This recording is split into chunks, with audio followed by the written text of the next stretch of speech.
Hey, it's Kesha. Welcome and welcome back. Did I really just delete a video because I didn't like the way I looked sitting in my chair? Yes, I did. So we're going to try this again.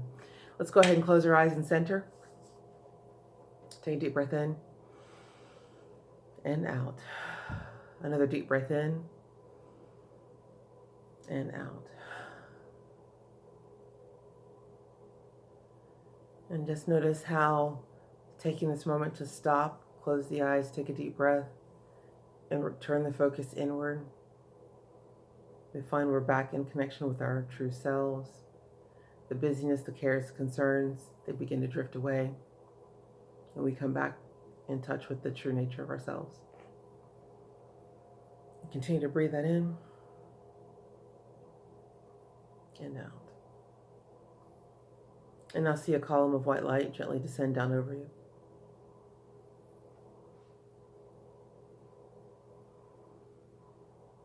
And notice how at once this light both quickens you and enlivens you, but also leaves you calm and at peace.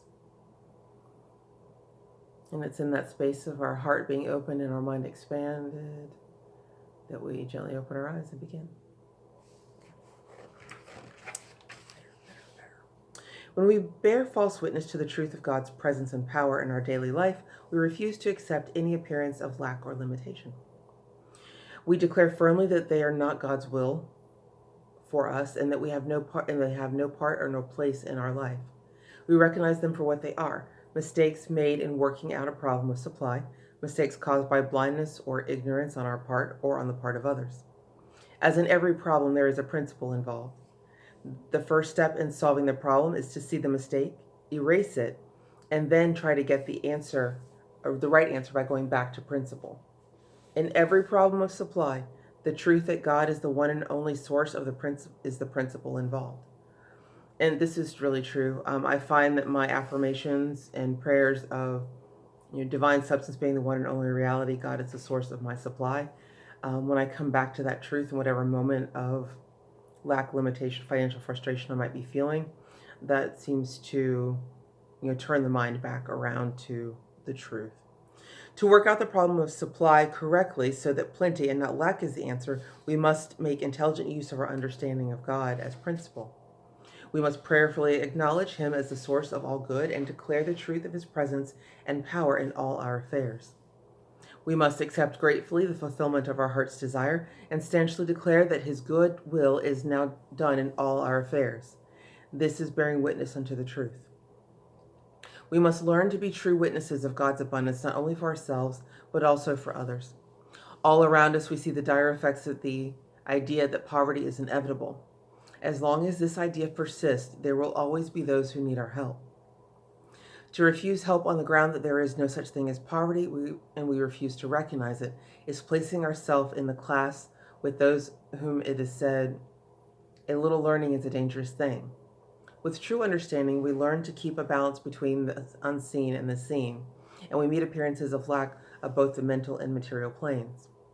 While we deny the false causal idea, we are quick to render material assistance where we know it can be of benefit and not contribute to the weakness or laziness of the individual.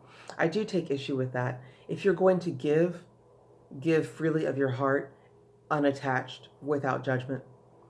And so to say that your giving is contributing to someone's laziness is passing judgment. It's assuming that you know best how they should be working out whatever sum they are working on. And again, if you're going to give. But if you're going to attach your judgment to it, or say, well, I'm not going to give because I think it contributes to your laziness, you can just say, I don't feel it's in my heart to give, and stop there. Because you're not helping the person by accusing them of laziness, right? You can render assistance, but your judgment is not welcome here.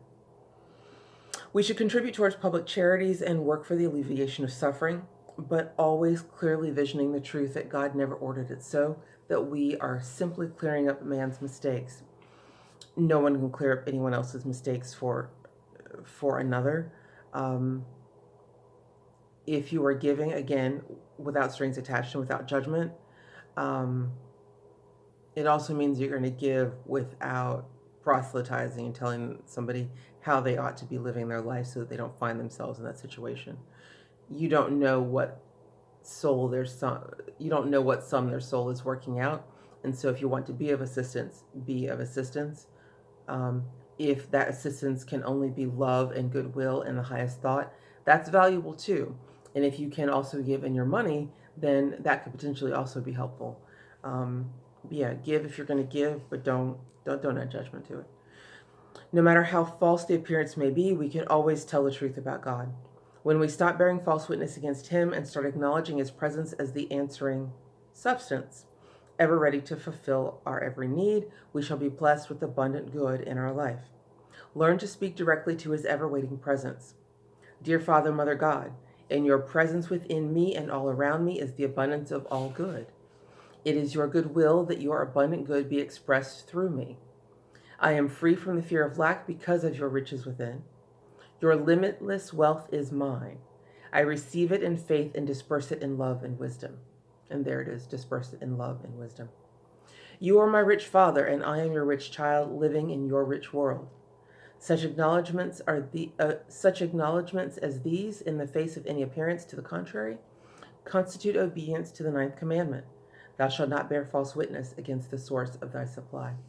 And again, I go back to say that, my strongest moments of manifesting do come when I go back to realizing that God is the source of my supply and divine substance is the one and only reality. And I do find it particularly important to have that conversation with God directly and intimately, as if I was talking to a close, trusted friend.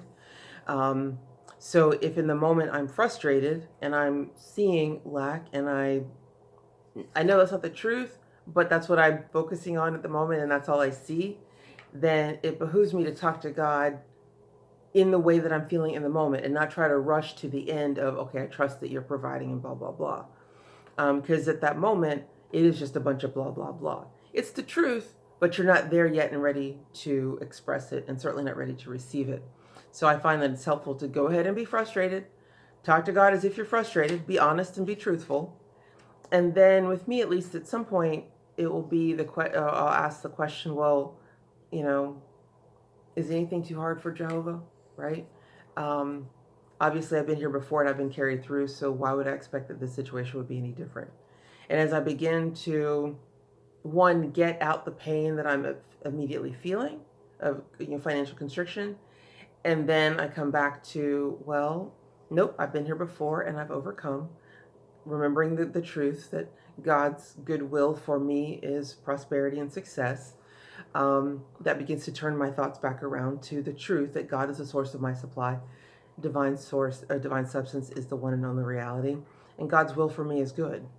And then I can make my strong declarations that God is the source of my supply and providing for all of my needs, right? I am supplied, clothed, housed, and transported in the radiant substance of God. Now, whatever the affirmation may be, I can say it truthfully in love and the faith that it is manifesting for me. And that begins the process of manifestation, and then we're back in the game because something will happen. And it's just something happens within me. I am now ready and open to receive because I'm not being frustrated by the appearance of what I think is lack. So that was our 9th commandment. Thou shalt not bear false witness against the source of thy supply. We will come back here in a couple of days and begin the 10th commandment and be just a couple of steps away from finishing our good book. All right, good people. As always, this is enjoyable.